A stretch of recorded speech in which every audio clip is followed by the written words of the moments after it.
Welcome to Part 3 of the Scaleforum 2022 report. The report for the Sports Hall has been split into two sections, Parts 3 and 4, as there is so much to see. The Sports Hall offers a wide open space with high-level lighting. At the start of setup it looks rather daunting and very, very empty. In this part, we will take a wander round the first half of the sports hall, anti-clockwise along the lower side and up the right edge. Immediately on the right as you enter the hall is the bring and buy stand. This view shows the stand just before the show opening, stacked high with goodies. To let everyone have a fair opportunity to look at what is on offer, the sales do not open until 11 AM. And then let the rush begin. And by the end of the show, it's pretty much picked clean.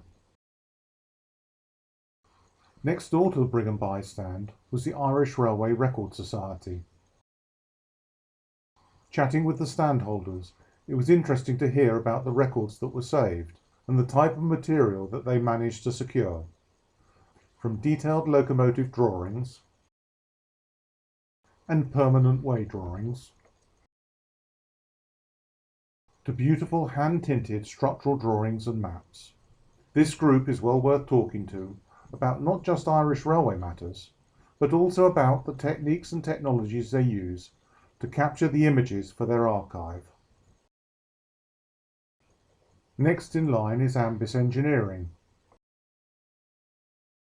showing their range of rolling stock parts and finely detailed etches. Isinglass Models brought along a sample of their range of 3D printed models and drawings for visitors to see. Here is an example of one of their 3D prints. Now we have arrived at the Market Bosworth layout. Market Bosworth was a station on the line between Moira West Junction and Nuneaton. It was built and operated by the Ashby and Nuneaton Joint Railway, a company jointly owned by the London and North Western and Midland Railways. The station is set to the west of the town of Market Bosworth, and the model is a representation of the station and goods yards in 1908. The background to the line is detailed on a board next to the layout. Operation of the layout is by a sequence of moves that bring together all the traffic that would have been seen at the station over a period of days. Here we have a down passenger train.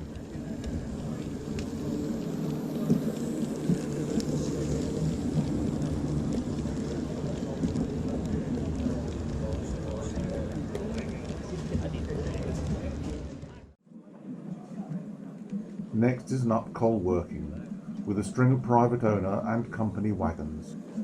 Just fill out the voting form. Is there one? Yeah. Yes, there is a voting form.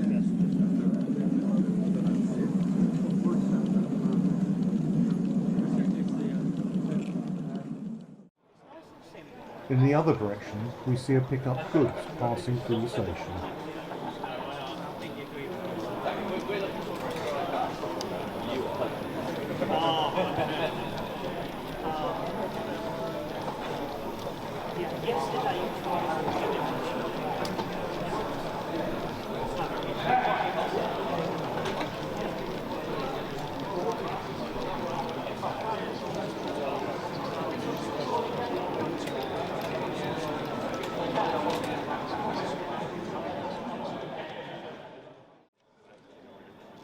And between trains on the main line, there is always shunting going on in the yard to keep viewers entertained.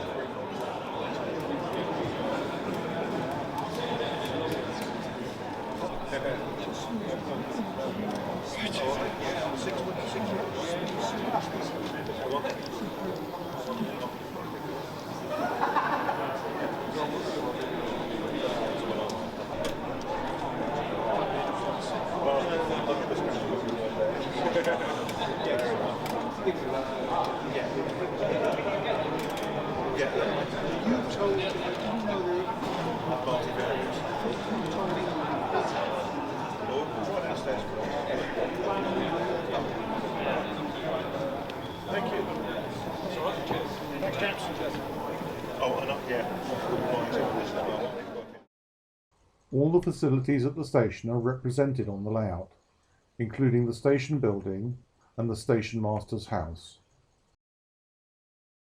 The waiting shelter on the up platform has flower beds on either side. The passengers are dressed appropriate to the period, with ladies wearing decorated hat and long dresses, and gentlemen in their jackets and ties, with hat. On the far side is the signal box, and in the yard is a large goods shed. Joseph Ellis and Sons have a merchant store dealing in coal, animal feed and fertilisers. Towards the station end of the yard there is a cattle dock with animals waiting to be loaded. And just next to it a carriage landing for end-on loading of open carriage trucks. At the front of the station there are coal marshalling sidings available for sorting the coal wagons from local collieries. Also there are up and down refuge sidings to allow goods trains to be shunted when overtaken by faster trains. One nice detail: local delivery of fresh bread comes from Parker's Bakery. Locos are of London and North Western or Midland origin. Being a mining area, there is significant coal traffic. Wagons are both private owner and company owned. The PO wagons are decorated to represent local collieries, such as Ellistown in Leicestershire, and these ones for Snibston, marked as return empty to Coalville. A quick glimpse behind the scenes reveals the fiddle yard, which is operated using cassettes. Just next to Market Bosworth was Brassmasters, showing their range of wagon and loco kits. Now a bit of a detour back along the aisle to Stonybridge Structures and Model Sounds, offering precision laser cut modelling aids and kits, and sound systems suitable for under baseboard mounting, which can be used for ambient and railway sounds to enhance your layout. New for this year was the speaker unit, the black cylinder in this photo, and it's on special offer at the show. A well-known trade stand visiting many of our shows is Roger Carpenter Photos, providing an invaluable resource for anyone undertaking research for a model, be it loco, rolling stock item or infrastructure. Just along the way is Judith Edge Kits, showing their range of etched locomotive kits and detailed parts. New for this year's show is the Sentinel oil-fired 060. Just behind us is the Ravenscroft Sidings layout. Ravenscroft Sidings is a fictitious layout set in the industrial heart of Teesside, taking its inspiration from the heavy industries found in the area. The layout is set during 1988, when BR was subject to sectorisation, offering the opportunity to run stock with a wide range of liveries. The layout features a rail-served steel distribution terminal with overhead gantry crane. The layout has fiddle yards at either end, with 2 loops and sidings front and rear in the viewed area. Most of the traffic is for the steel distribution terminal, although passing freight traffic also features, whilst the line still supports a Spartan passenger service in the form of DMUs. And is it well patronised? Yeah, pretty good, yeah. Average of doing the is quite something. Getting around it's like trying to take about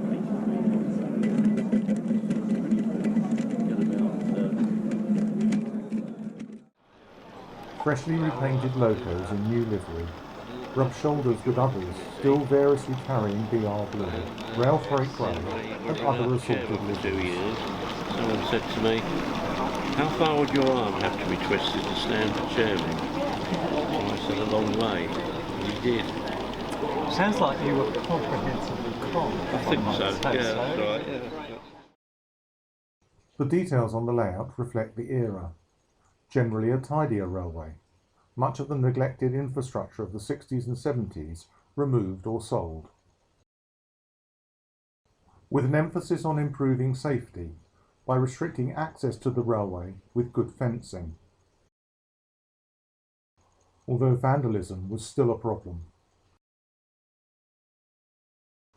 and security an issue, with everything having to be locked away in containers. Here we have 37501, with a load of finished steel roll, moving from the front loop to the main line.